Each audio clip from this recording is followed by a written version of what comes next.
Neda Balluku, atë kunat e Belindës, jo më larg se dje, ajo njoftoi që do të divorcohet. Nga i shoqi. Po.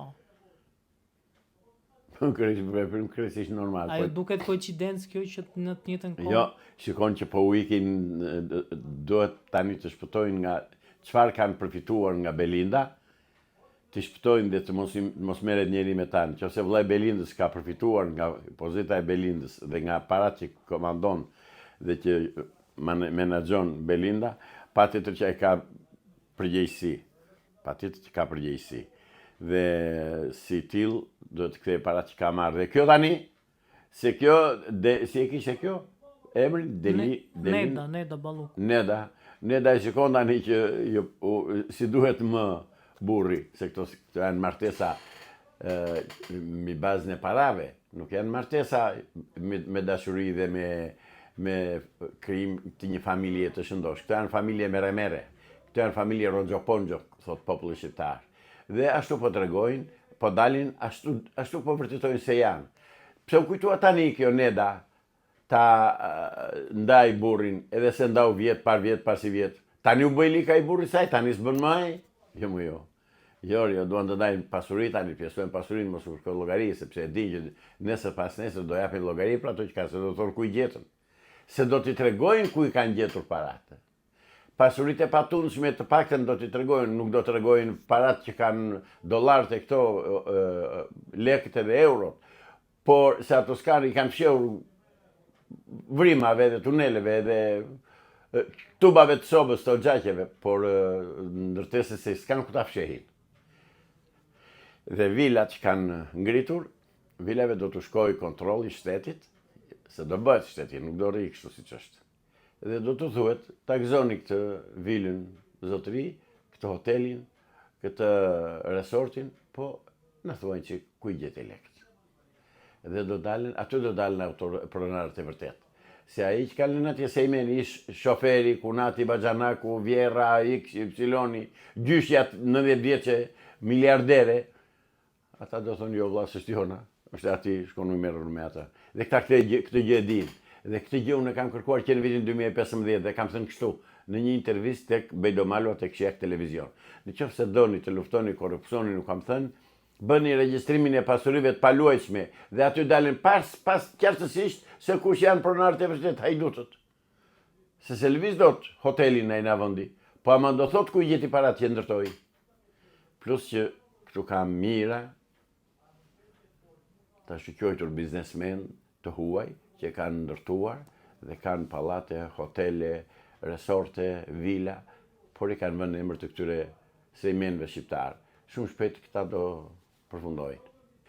Ka një fenomen tjetër të cilin unë do ta them. Shikoj në media, në këto portalet, dhe kryesisht janë ca video të shkurtra, me kërcim, me valle, me spanjolle kryesisht dhe ku di unë. Në të gjitha rastet, ju them qytetarëve shqiptarë, shikojni, ka një djalë të zi me një vajzë të bardhë. Këtë rekomandojnë, këtë reklamojnë, këtë publikojnë. Pse e bëjnë këtë? Nuk vinë kot ajo reklam. Dhe nuk dalin kot ata, se nuk humbi dynjaja që një vajzë e bardhë të ketë partner, një djalë të bardhë. E bëjnë për të na thënë që ne botën do ta bëjmë siç duam neve, do t'i kryqëzojmë, ka mbaruar ajo punë. Pra luftohet raca e bardhë. Luftohen të bardhët në botë. Kjo që ndodh në Shqipëri, ka ndodhur me kohë në vende të tjera, që po bën konglomerat racash dhe popujsh, po ne se pranojmë dot këtë. Nuk kam gjë me të zinjt të rrojnë të jenë atje ku janë, të martohen e të shumohen me racën e tyre dhe me popullin e tyre, por nuk janë për atë që të përzihen racat. Nuk janë për ndryshimin e racave, se Zoti e ka bërë të veçanta, këta pse duhet të bëjnë bashkë. Pra bëjnë punën e shejtanit, jo të Zotit. Ka ta mendoni që Edi Rama do ta lëshoj Balluku në momentin që mori vesh si e quante ajo mes varësve të vet? Ai se mori vesh tani. Pse e dinte thonë? As bëj fare që e dinte, mos mendoni se i mori vesh tani. Ai e di. Kështu si po e thonë ju i bi që Balluku të jetë më e fortë se Rama. Po s'është punë e fortë, e ka kapur, dëgjoj, e ka kapur keq, ajo e ka korruptuar. Ai e di që po ti kundërvjet asaj, ajo do t'i nxjerr nami, do t'i nxjerr bojën, do ta denoncojë çka bërë, nuk kanë bërë bashkë. Se ata i kanë bërë të tëra bashkë. Kur them të tëra, të nderuar qytetarë shqiptar, kanë bërë të tëra, s'kanë lënë asnjë gjë mangut. Se ajo është i të tërave. Ai është njëri pa moral.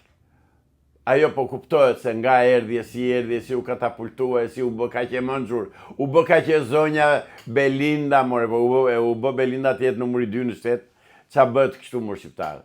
Po ça bëhet kaq, po ju ore që ju që i votoni këta, se i menët tuaj të Partisë Socialiste, po nuk u vjen turpë, kaq poshtë keni rënë ju.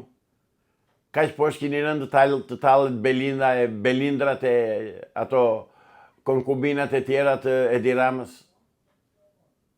Më vje keq të shkretët ju dhe të shkretët pasardhësit tuaj. Ku po jetoni, çfarë do t'u lini mbrapa dhe çfarë po u edukoni këtyre pasardhësve, ju shqiptarët e mi. Avokata, do ketë përgjime të tjera që mund të dalin të zyrtarëve të tjerë? Përgjimet janë pafund. Po varet sa do nxjerrin e si do i nxjerrin, kur do i nxjerrin. Se përgjime thua ti dhe prova e fakte dhe regjistrime ka me mijëra orë të rishtë dëgjosh. Mirë po, është ai ngërçi i madh që ka pushtetin ai dhe është fatkeqësi e madhe të kesh pushtet, që ka të mërshme. Sinqerisht që ka të mërshme, se këta që kanë pushtet marrin rreth vetes së tyre sejmen dhe servil dhe njerëz të urit e të litarit pa fytyrë dhe me nëpërmjet atyre ushtrojnë presion, ushtrojnë pushtet, se hiqi policët e Tiranës ta shifnin sa trim është. Hiqi policët. Hiqi gardin që ka rreth rrotull, shefe. Është një hiç. Avokata, po ndosi që ndodhi Maqedoninë e Veriut ku u publikuan përgjime dhe më pas u arrit që të shpallej në kërkim Gruevski, pra të rrëzoi Gruevski dhe më pas të shpallej në kërkim dhe tentoi të arrestohen. Maqedonësit kanë kulturë perëndimore se kanë jetuar në shtetin serb. Dhe ata patjetër që do ta heqin kundërshtarin e tyre siç e hoqën, dhe siç e shpallën në kërkime, nuk e di ku ka shkuar, s'di ku ka përfunduar Gruevski tani, por i treguan vendin. Ose kryeministri i Sanaderi, si e kishte ky kroati, kjo fund në burg, ose merr presidentin e Francës, atë Sarkozyn, atë hajdutin, atë Glegenin, po përdor kështu. Jo, atje ku ka popull, thua ti, por në Shqipëri s'ka popull, këtu është e keqja. Në Shqipëri ka turma televizini, që vegjetojnë, që hanë edhe, më falë për shprehen, dojnë shkojnë në tualet, këtë di shqiptarët, edhe të flëgjum. Flini se ashtu si flini ju, flë dhe fati i fëmijëve tanë. Avokat, thuhet që po arrit një marrëveshje mes Partisë Demokratike dhe Partisë Socialiste, ku pritet një takim mes Ramës dhe Berishës për të ndryshuar kushtetutën dhe të krijohet një senat, të zvoglohet parlamenti me 100 deputet. A po tentohet kjo që të shkojë drejt të shkrirjes së SPAK-ut më vonë, pra është kjo arsyeja që pse duan të ndryshojnë kushtetutën? Shiko. Ata këtë nuk e kanë nga vetë. Ata e shikojnë që ajo Shpresa Demokrate e ka bërë qeverin, i ka zgjedhur dhe senatorët, këta sekretarët që duhet të ketë, qeverisin, i ka krijuar edhe 3 shërbimet kryesore, dhe tani kërkojnë me çdo kusht që të marrin stafetën ata. Nuk do ta bëjnë dot këtë gjë, sepse kjo qeveri që është krijuar në Shqipëri, e Shpresës Demokrate, kjo do marrë pushtetin, duan apo s'duan ata. Edhe do ta bëjnë ata. Tani ata kërkojnë që të marrë këtë që po pretendon dhe reklamon dhe propagandon partia Shpresa Demokrate, ta bëjnë ata. Ata thonë, duan të shkojnë atje ku i orientoi Ramizalia në 90-ën, që do ta shajmë komunizmin nga themeli deri në çati, por pushtetin do ta bëjmë ne dhe pronën do t'i gëzojmë ne. Pikërisht këtë duan të bëjnë. Mendoj që nuk do të shkojë kjo punë, sepse Amerika është në këmbë. Avokata, besoni që do ketë arrestime të tjera nga SPAK-u, pasi kujtojmë këtu që një zyrtar i lartë erdhi në Shqipëri, pati takime në SPAK në Partinë Demokratike dhe nuk u bë aq e madhe si takim. Çfarë ka sjell nga Amerika? Këtë quani nuk u bë aq e madhe, do ta filloj nga fundi. nuk kishte shumë media që raportuan. Mediat i kanë dorë ai. Dëgjoj, zoti gazetar. Ju jeni për ditë në mes i lajmeve dhe ngjarjeve dhe e shikoni shumë mirë, shumë mirë pulsin e popullit. Ju mos prisni nga mediat shqiptare të komanduara dhe të urdhëruara dhe të drejtuara direkt nga një person, pse thash që Edi Rama është i rrezikshëm, se ka marrë gjithçka në dorë. Ka ai, është ai, nuk marrin frymë mediat pa lejen e atij. Edhe aq ai s'ka nga jamban se do që të shitet pak sikur ka liri në Shqipëri, në një kohë që Shqipëri ishte vendosur diktatura komuniste me të tërë elementet e saj. Vetëm që këta nuk bëjnë më gjyqe tani siç i bënin dikur me këpucarët dhe samargjit e Kovaçit e Korçës, që i kthyen i bën edhe me çobanët e Vlorës, i kthyen i bën gjyqtar që azhësuan dhe zhdukën ajkën e inteligjencës shqiptare. Jo, këta të bëjnë tani të marrin tokën me VKM-ra, të marrin tokën me justifikime banditësh, është do jepet thot për nevoja strategjike, se ku janë këto nevoja strategjike dhe si rezultat kanë, ne nuk shohim gjë.